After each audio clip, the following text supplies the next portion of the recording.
Ayan mga kababayan ko, tingnan nyo naman yung aking nakikita ngayon sa Manila Baywalk Dolomite Beach. Grabe oh, ang dami nila oh. Tingnan nyo naman. Oh. Pag ganyan po nakikita natin dito, ang indikasyon niyan ay meron silang isdang inaabangan na kanilang gagawing pang-ulam. Ang daming ibong tagak or mandaragit dito. Wow, ang ganda naman nila pagmasdan mga kababayan.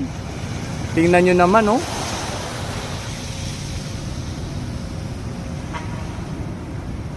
Oh, ang ganda nila pagmasdan, grabe. Oh. Alam mo yung pila-pila sila sa kanilang inaabangang mga isda na palangoy-langoy or gumagataw rito. Tingnan nyo mga kabayan ko. Ibong tagak, ibong mandaragit. Nag-aabang ng makakain sa ating Manila Baywalk Dolomite Beach.